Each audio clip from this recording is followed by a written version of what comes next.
പാത്രത്തിലേക്ക് ആ ഖുർആനിക ആയത്തുകൾ കഴുകി ആ വെള്ളം കുടിക്കാനോ അവയവങ്ങൾ കഴുകാനോ കുളിക്കാനോ ഉപയോഗിക്കണമെന്നാണ്.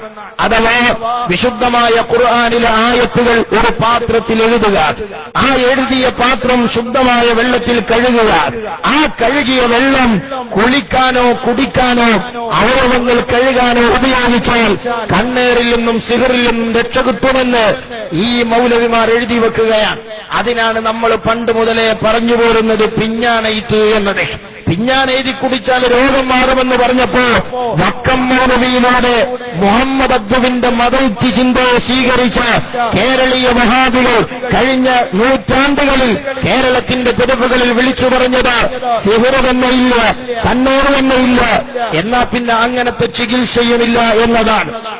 ഹദീസുകളിലേക്ക് ഒരു എത്തിനോട്ടം നടത്തിയപ്പോ വഹാബികൾ തുറന്നു പറയുന്നു പിഞ്ഞാണെയ്ത്തുണ്ട്, സിഹറുണ്ട്, കണ്ണേറുണ്ട്, ഇങ്ങനെ ധാരാളം സംഗതികളുണ്ട്. ഒന്നുകൂടി ലേറ്റസ്റ്റായി കൊണ്ടുവന്നൊരാശയം സഹോദരന്മാരെ, പലപ്പോഴും വഹാബി നിക്കാഹുകളിലെ അവിടെ വെട്ടുകത്തി പ്രസംഗങ്ങൾ നടക്കുമ്പോ ജനങ്ങൾക്ക് ചെറിയ അലോസരമൊന്നുമല്ല ഉണ്ടാകാറ്. ഈ അടുത്ത് അൽ-ഇസ്ലാഹ് എഴുതിയത് ഈ നിക്കാഹ് നടക്കുമ്പോ ആ നിക്കാഹിന്റെ മുന്നോടിയായി അവിടെയുള്ള മൗലവിമാർ നടത്തുന്ന വെട്ടുകത്തി പ്രസംഗങ്ങള് അത് അനിസ്ലാമികമാണ്, അത് ബിദ്അത്താണ്. അല്ലാഹുവിന്റെ ഹബീബ് 9-ലധികം കല്യാണം കഴിച്ചിട്ട് ഒരൊറ്റ നിക്കാഹിലും ഈ വെട്ടുകത്തി പ്രസംഗമുണ്ടായിട്ടില്ല. അതുപോലെ ആയിരക്കണക്കായ സ്വഹാബിമാര് നിക്കാഹും കല്യാണം 1-ലധികം കല്യാണം കഴിച്ചിട്ട് അവിടെയും ഇത്തരം പരിപാടി ഉണ്ടായിട്ടില്ല. അതുകൊണ്ടത് ബിദ്അത്താണ്. അത്തരം കല്യാണങ്ങളിൽ സഹകരിക്കരുത് എന്നാണ് ഇവർ എഴുതിവിടുന്നത്. എന്നിട്ടോ സഹോദരങ്ങളെ, ആ ലേഖനം വന്നപ്പോ അതിന് ശബാബ് മറുപടി കൊടുത്തു. എന്താണ് ശബാബ് മറുപടി കൊടുത്തത്? ഒരു ഹദീസിൽ നബി സല്ലല്ലാഹു അലൈഹി വസല്ലം തങ്ങൾ നിക്കാഹിനോടനുബന്ധമായി നടത്തിയ ഒരു ഖുതുബയുണ്ട്. ആ ഖുതുബ എടുത്തുദ്ധരിച്ച് ശബാബുകാരൻ മറുപടി നൽകുകയാണ്. അങ്ങനെ മറുപടി നൽകിയപ്പോ അതിന് അൽ-ഇസ്ലാഹുകാരന്റെ മറുപടി, ഞങ്ങൾ ആ ഹദീസ് കാണാത്തത് കൊണ്ടല്ല, ആ ഹദീസ് ഇന്ന് നടക്കുന്ന വെട്ടുകത്തി പ്രസംഗങ്ങൾക്കുള്ള തെളിവല്ല, അത് ഖുതുബയുടെ മുമ്പ് പ്രത്യേകമായി നടത്തേണ്ട ഒരു ദിക്റാണ്. ആ ദിക്ർ അല്ലാഹുവിന്റെ ഹബീബ് ഏത് പദമുച്ചരിച്ചുകൊണ്ടാണോ നടത്തിയത് അങ്ങനെ നടത്താൻ പാടുള്ളൂ. അത് ഖുതുബ, അത് പ്രസംഗമല്ല, അത് നിർമ്മിതമായ പദങ്ങളിലൂടെ അല്ലാഹുവിന്റെ ഹബീബ് ഖുതുബക്ക് മുന്നോടിയായി ചൊല്ലിയ ദിക്റാണ് എന്ന നിലക്ക് ഈ മൗലവി മറുപടി കൊടുക്കുകയാണ്. ഏതാണ് ആ ഖുതുബ എന്നറിയോ? സുന്നികളുടെ നിക്കാഹിന്റെ ആമുഖത്തിന് നമ്മുടെ മുഅദ്ദിനുമാർ ചൊല്ലുന്ന ആ മഹത്തായ ഖുതുബയില്ലേ, ആ ഖുതുബയിലേക്ക് തിരിച്ചു പോകണമെന്നാണ് ജിന്ന് മുജാഹിദുകൾ ഉദ്ഘോഷിച്ചുകൊണ്ടിരിക്കുന്നത്. ഞാൻ 2 ഉദാഹരണങ്ങൾ പറഞ്ഞതാണ്. ഇക്കഴിഞ്ഞ 4 മാസത്തിനുള്ളിൽ 10ഓളം വരുന്ന വിഷയങ്ങൾ മുമ്പ് മാറ്റി പറഞ്ഞ 100 കണക്കിന് വിഷയങ്ങളുടെ പുറമെ ഖുർആൻ, ആ ഖുർആനിനോട് നമ്മൾ സമീപിക്കേണ്ട രീതിയുണ്ട്. അത് അല്ലാഹുവിന്റെ ഹബീബാകുന്ന ചാനലിലൂടെയാണ്. ആ ഹബീബിലൂടെ കിട്ടിയ ആ ഹിദായത്ത് പിന്നീട് നമ്മൾ സ്വീകരിക്കേണ്ടത് മഹാന്മാരായ സ്വഹാബിമാരിലൂടെയാണ്. ഖുർആൻ ഹുദൽ ലിൽ മുത്തഖീൻ, അത് മുത്തഖീങ്ങൾക്ക് ഹിദായത്തിന്റെ കേന്ദ്രമാണ്. എന്നാൽ അസ്ഹാബി കന്നുജൂമി ഫബിഅയ്യി മുഖ്തദൈതും യഖ്തദൈതും, മഹാനായ നബി സല്ലല്ലാഹു അലൈഹി വസല്ലം തങ്ങൾ പറഞ്ഞത്, സ്വഹാബിമാർ, ആ സ്വഹാബിമാർ എന്റെ അനുയായികൾ, അവർ നക്ഷത്രതുല്യരാണ്. ആ നക്ഷത്രതുല്യരായ സ്വഹാബിമാർ, അവരെ ആരെ നിങ്ങൾ സ്വീകരിച്ചാലും നിങ്ങൾ ഹുദ സിദ്ധിച്ചവരാണ്, നിങ്ങൾ സന്മാർഗം സിദ്ധിച്ചവരാണ്. അല്ലാഹുവിന്റെ ഹബീബിന്റെ ഹദീസുകളെ സ്വഹാബിമാരാകുന്ന ചാനലിനെയും വഹാബികൾ തള്ളിക്കളയുകയാണ്. ഇത് മദ്ഹബുകളിൽ എന്ന പേരിൽ MT അബ്ദുറഹ്മാൻ മൗലവി വാഴക്കാട്ടുകാരൻ എഴുതിയ പുസ്തകമാണ്. ഈ പുസ്തകം അയാൾ എഴുതിയത് ഖുതുബ മലയാളീകരിക്കണം എന്ന് സ്ഥിരപ്പെടുത്താനാണ്. അതിനുവേണ്ടി ഒരുപാട് മതയുക്തിവാദ ചിന്തകളെയും ദുർന്യായങ്ങളെയും അതുപോലെ ദുർവ്യാഖ്യാനങ്ങളെയും നിരത്തി വെച്ചുകൊണ്ട് ആ ഖുതുബ മലയാളത്തിലാക്കണമെന്ന് വരുത്തി തീർക്കാൻ ശ്രമിച്ച MT അബ്ദുറഹ്മാൻ മൗലവിയോട് അദ്ദേഹത്തിന്റെ മനസ്സാക്ഷി തന്നെ ചോദിച്ചൊരു ചോദ്യമുണ്ട്. അത് അയാളുടെ മനസ്സാക്ഷി ചോദിക്കുന്ന ചോദ്യം, അധികം പള്ളികൾ സ്വഹാബിച്ചില്ല, അത് അറബിയിൽ ഖുത്ബ ഉപദേശം ചെയ്തിരുന്നു സ്വഹാബികൾ എന്ന് സമ്മതിക്ക് നിർവാഹമില്ല. ചരിത്രങ്ങളും വസ്തുതകളും പാരമ്പര്യവും അങ്ങനെയാണെങ്കിലും അത് സമ്മതിക്കാൻ നിർവാഹമില്ല.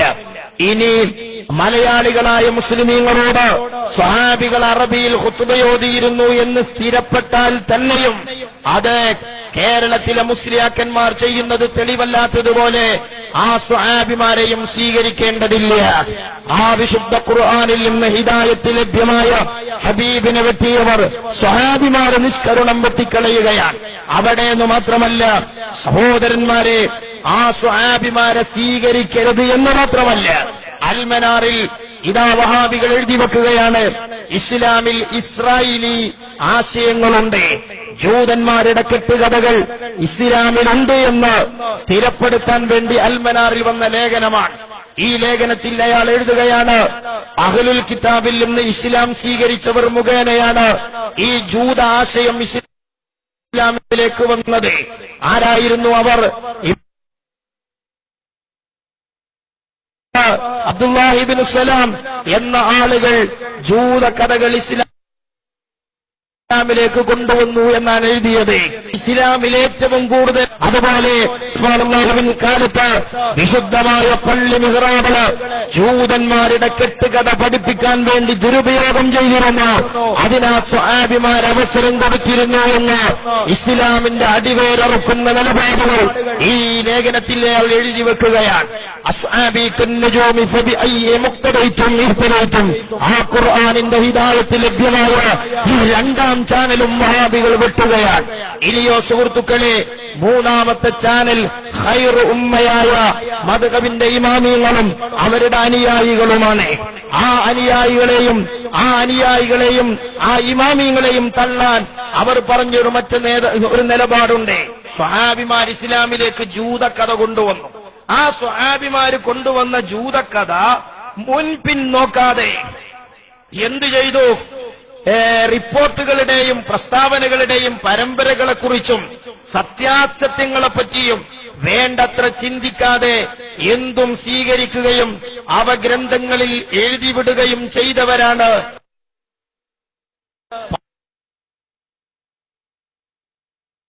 പൗരാണിക ഇമാം ആറ്റുടലി മൗലവിയുടെ പ്രസംഗത്തിൽ അധിക ഭാഗവും അയാൾ ഉപയോഗപ്പെടുത്തിയത് ഔലിയാക്കളെ നിസ്സാരപ്പെടുത്താനാണ്. സഹോദരന്മാരെ, ആ ഔലിയാക്കളെ നിസ്സാരപ്പെടുത്തുക എന്നത് മുജാഹിദ് പ്രസ്ഥാനം ഇന്നോ ഇന്നലെയോ തുടങ്ങിയതല്ല. മഹാന്മാരായ ഔലിയാക്കളുടെ നേതാവായ ശൈഖ് അബ്ദുൽ ഖാദിർ അൽ ജീലാനി റഹിമഹുല്ലാഹ്, ആ ജീലാനി തങ്ങളെക്കുറിച്ച് അൽമനാർ 1980 തന്നെ എഴുതി വെച്ചത്. മഹാനായ ജീലാനി തങ്ങള് ഇറാഖിൽ ജീവിച്ചുകൊണ്ടിരിക്കുന്ന കാലത്ത് ഇറാഖിലേക്ക് ലോകത്തുള്ള എല്ലാ വിദ്യാഭ്യാസവും വിജ്ഞാനവും ഒഴുകിയെത്തുന്ന കാലമാണ്. ആ കാലത്ത് ഇറാഖിൽ ജീവിച്ച ജീലാനി തങ്ങള് അദ്വൈതവാദം, ശ്രീശങ്കരാചാര്യന്റെ അദ്വൈതവാദം, യാതൊന്നു കാണുവതു നാരായണ പ്രതിമ, യാതൊന്നു കേൾക്കുവതു നാരായണ ശ്രുതിമ, യാതൊന്നു ചൊല്ലുവതു നാരായണനാഥ് എന്ന ശ്രീശങ്കരാചാര്യന്റെ അദ്വൈതവാദമായിരുന്നു ജീലാനി തങ്ങളിലുണ്ടായത് എന്ന് എഴുതി വെച്ചത് ഇവിടെയുള്ള വഹാബി പ്രസ്ഥാനത്തിന്റെ പ്രസിദ്ധീകരണമാണ്. മുഹിദ്ദീൻ വിഷയം. ഇനി അങ്ങനെ അത് തെറ്റിദ്ധരിപ്പിച്ച് ശ്രീശങ്കരാചാര്യന്റെ അദ്വൈതവാദമുണ്ടെന്നഞ്ഞ് പൂർവീകരായ ഖൈറു ഉമ്മയെ മുഴുവനും നിരാകരിച്ച 4 മദ്ഹബിന്റെ ഇമാമിങ്ങളെയും പുറമെ തരീഖത്തിന്റെ മശായിഖുമാരെയും നിന്ദിക്കുകയും കുഫ്രിയത്ത് ആരോപിക്കുകയും ചെയ്തവരാണ് വഹാബികൾ. ഈ 3 ചാനലിലൂടെ മുസ്ലിമീങ്ങളിലേക്ക് ലഭ്യമായ ഖുർആനിക ഹിദായത്ത് ലോകാന്ത്യം വരെ നിലനിൽക്കുന്നത് അവിടെയാണ്.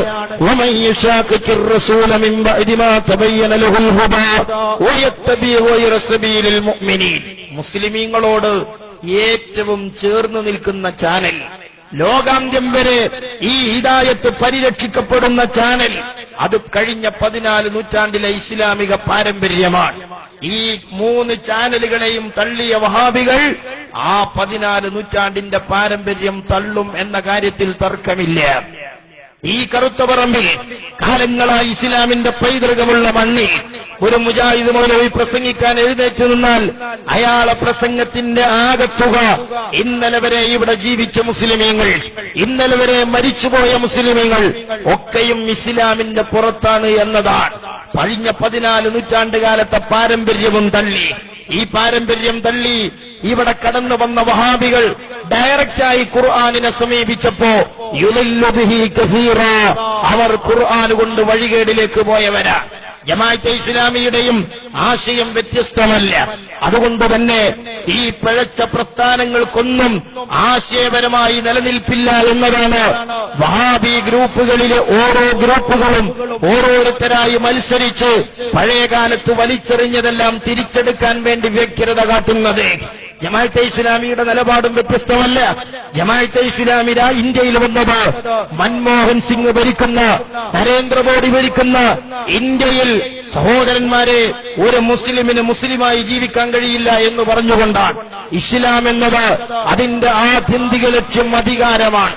ആ അധികാരത്തിലെത്താൻ ഈ സമുദായത്തിന് കഴിയാതെ അവൻ നിസ്കരിച്ചിട്ട് കാര്യമില്ല, ഷഹാദത്ത് കലിമ ചൊല്ലിയിട്ട് കാര്യമില്ല എന്ന് വാദിച്ചുകൊണ്ടാണ് കടന്നു വന്നത്.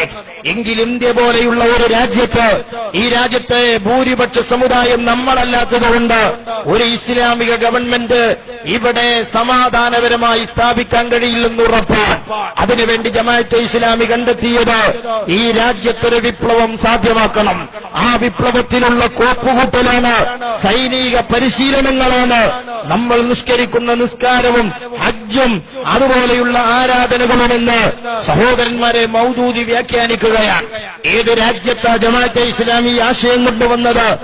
6 നൂറ്റാണ്ടിലേറെ കാലം ഇന്ത്യ മാറി മാറി ഭരിച്ച മുഗൾ രാജാക്കന്മാർ ഈ മണ്ണിനെ ഒരു ഇസ്ലാമിക രാഷ്ട്രമാക്കാനുള്ള സർവ്വസന്നാഹങ്ങളും കയ്യിലുണ്ടായിരിക്കെ അതിന് സന്നദ്ധമാകാതിരുന്നത് മുസ്ലിമീങ്ങളുടെ ആത്യന്തിക ലക്ഷ്യം ഇസ്ലാമിക് രാഷ്ട്രമല്ല എന്നതുകൊണ്ട് തന്നെയാണ്. ഇനിയും തീർന്നില്ല. എത്ര സുന്ദരമായ പൈതൃകമാണ് ഇന്ത്യയിലുള്ളത്. നമുക്കറിയാം, സാമൂതിരി എന്ന് പറയുന്ന മുസ്ലിം ഭരണാധികാരി, ആ ഭരണാധികാരിയുടെ രാഷ്ട്രാതിർത്തിയിലുള്ള കടൽ തീരത്ത് പോർച്ചുഗീസുകാരൻ നങ്കൂരമിടുമ്പോ പോർച്ചു പടയാളികൾ നങ്കൂരമിട്ട കടൽ തീരത്തേക്ക് ഇരച്ചു ചെന്നുകൊണ്ട് ആയിരങ്ങളോട് ധീരമായി പടപൊരുതി വീരമൃത്യു വരിച്ച കുഞ്ഞാലിമരക്കാർ. ആ കുഞ്ഞാലിമരക്കാര് പോർച്ചുഗീസുകാരോട് യുദ്ധം ചെയ്തത് ഉമർ ഇബ്നുൽ ഖത്താബ് തങ്ങളുടെ ഭരണം സംരക്ഷിക്കാനല്ല, സിദ്ദീഖ് തങ്ങളുടെ നാട് സംരക്ഷിക്കാനല്ല, ഇസ്ലാമിക രാജ്യം സംരക്ഷിക്കാനല്ല. സാമൂതിരി എന്ന് പറയുന്ന ആ മുസ്ലിം രാജാവ് നേതൃത്വം കൊടുക്കുന്ന രാഷ്ട്രത്തെ കട്ടുമുടിക്കാമെന്ന് വൈദേശികൾക്കെതിരെ പൊരുതിയ കുഞ്ഞാലിമരക്കാരെ മുസ്ലിം ഉമ്മ വിളിക്കുന്ന നാമം ഷഹീദെന്നാണ്. ആ കുഞ്ഞാലിമരക്കാരുടെ നാമത്തിലേക്ക് നമ്മൾ ചേർത്തിവെക്കുന്നത് റളിയല്ലാഹു അൻഹു എന്ന പ്രാർത്ഥന വചനമാണ്. ആ ഒരു പാരമ്പര്യമുള്ള മണ്ണിൽ ഇന്ത്യൻ ജമാഅത്തെ ഇസ്ലാമി പറഞ്ഞത് ആ മുസ്ലിമീങ്ങൾ ഭരിക്കുന്ന രാജ്യത്ത് മുസ്ലിമായി നമുക്ക് ജീവിക്കാൻ കഴിയില്ല എന്നാണ്. പക്ഷേ ആ ജമാഅത്തെ ഇസ്ലാമിക്ക് നിലനിൽക്കാൻ കഴിഞ്ഞില്ല. ഇപ്പൊ ജമാഅത്തെ ഇസ്ലാമി രാഷ്ട്രീയത്തിലുണ്ടോ എന്ന് ചോദിച്ചാൽ യെസ് ഓർ നോ പറയാൻ കഴിയില്ല. എന്നാൽ മതത്തിലാണോ എന്ന് ചോദിച്ചാൽ അതിനും മറുപടി കൃത്യമല്ല. കഴിഞ്ഞ രാഷ്ട്രീയ പ്രസ്ഥാനമൊക്കെ രൂപീകരിച്ച് വന്ന കാലത്ത് നമുക്ക് തോന്നിപ്പോയിരുന്നു കേരളത്തിലെ മുഖ്യ രാഷ്ട്രീയ പ്രസ്ഥാനം ജമാഅത്തെ ഇസ്ലാമിയാണെന്ന്. പക്ഷേ ഒരു പഞ്ചായത്ത് ഇലക്ഷനും ഒരു ലോക്സഭാ ഇലക്ഷനും വന്നപ്പോഴേക്ക് ജമാഅത്തെ ഇസ്ലാമിയുടെ കാറ്റുപോയി തുടങ്ങിയിട്ടുണ്ട്. കഴിഞ്ഞ പഞ്ചായത്ത് ഇലക്ഷനോടോട് അത് വട്ടപൂജ്യമായിട്ടുണ്ട്. ഇപ്പോൾ നിയമസഭയിലേക്ക് ചക്രശ്വാസം വലിച്ചുകൊണ്ടിരിക്കുകയാണ്. അത് ഇസ്ലാമിന്റെ ഒരു പ്രത്യേകതയാണ്. അത്തരം ചിന്തകൾക്ക് ഇസ്ലാമിൽ വേരോടാൻ കഴിയില്ല. അതുകൊണ്ട് സുഹൃത്തുക്കളെ, 5 സമയങ്ങളിൽ നമ്മൾ നടത്തുന്ന പ്രാർത്ഥനയ്ക്കൊരു പ്രത്യേകതയുണ്ട്. പരിശുദ്ധമായ സൂറത്തുൽ ഫാത്തിഹയിൽ അല്ലാഹുവിനോട് നമ്മൾ ഹിദായത്ത് ചോദിക്കുകയാണ്. ഇയ്യാക നഅ്ബുദു, നിന്നെ ഞാൻ ആരാധിക്കുന്നു, വഇയ്യാക നസ്തഈൻ, നിന്നോട് മാത്രം ഞാൻ പ്രാർത്ഥിക്കുകയാണ്. എന്നാൽ അല്ലാഹുവേ, എന്റെ ആരാധനയും പ്രാർത്ഥനയും എനിക്ക് പകർത്താനും പിന്തുടരാനും എന്റെ മുന്നിലുള്ള ഒരു വഴിയുണ്ട്. ആ വഴി സിറാത്തുൽ മുസ്തഖീമാണ്. എന്നെ നീ ഹിദായത്തിന്റെ വഴിയിൽ ചേർത്തിത്തരണം, ഹിദായത്തിന്റെ പക്ഷത്തു നിലനിർത്തിത്തരണം എന്ന് അല്ലാഹുവിനോട് പ്രാർത്ഥിച്ചുകൊണ്ട് നമ്മൾ പറയുന്നത് ഏതാണ് ഹിദായത്തിന്റെ പക്ഷം? സിറാത്തുൽ ഖുർആനി വസുന്ന. അത് ഖുർആനിന്റെയും ഹദീസിന്റെയും പക്ഷമാണ് എന്നല്ല നമ്മൾ സൂറത്തുൽ ഫാത്തിഹയിൽ പറയുന്നത്. മറിച്ച് സിറാത്തൽ ലദീന അൻഅംത അലൈഹിം ഗൈറിൽ മഗ്ലൂബി അലൈഹിം വലദ്ദാല്ലീൻ.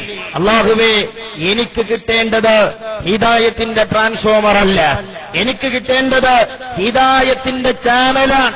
അതാ നമ്മൾ ഫാത്തിഹ സൂറയിൽ അല്ലാഹുവോട് ചോദിക്കുന്നത്. എനിക്ക് ഹിദായത്തിന്റെ പക്ഷം ചേരണം. ഏതാണ് ഞാൻ ചോദിക്കുന്ന ഹിദായത്ത്? ട്രാൻസ്ഫോമർ അല്ല. ആ ട്രാൻസ്ഫോമറിലേക്കല്ല ഞാൻ നിന്നോട് ചോദിക്കുന്നത്. ആ ട്രാൻസ്ഫോമറിൽ നിന്ന് ഹിദായത്ത് വെളിച്ചം നൽകുന്ന വഴിയ ഇടമാണ് ഞാൻ ചോദിക്കുന്നത്.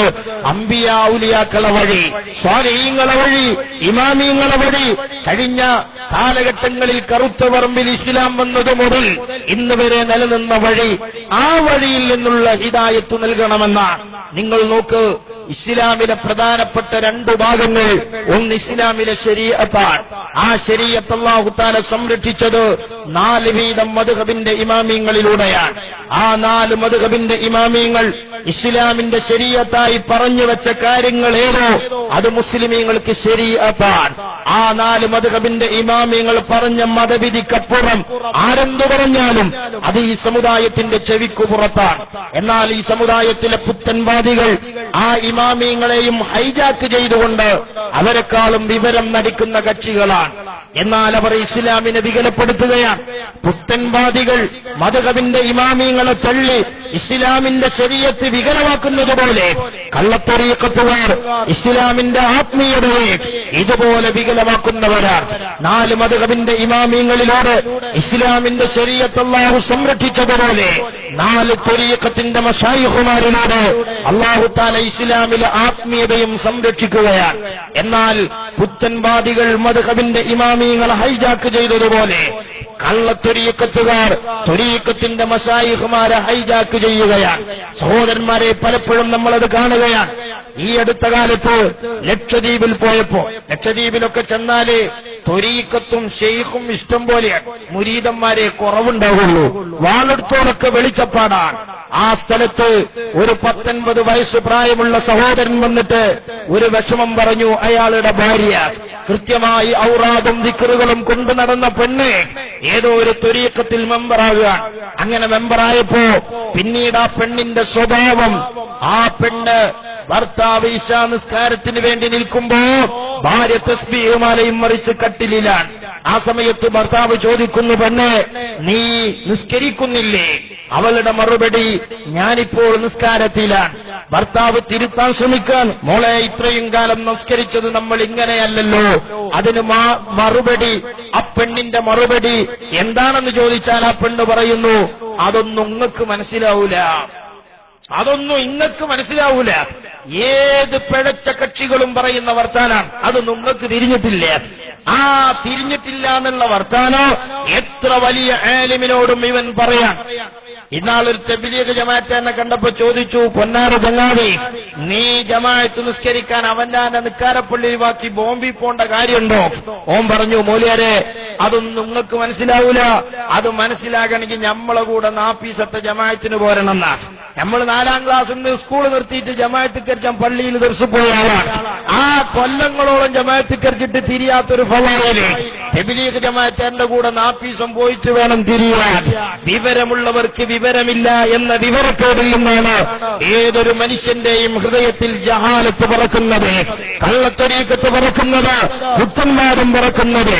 യഥാർത്ഥത്തിൽ ത്വരീഖത്തെന്ന് പറഞ്ഞാൽ അത് സഹജീവി സ്നേഹമാണ്. ത്വരീഖത്തെന്ന് പറഞ്ഞാൽ അത് ആർദ്രതയാണ്. ത്വരീഖത്തെന്ന്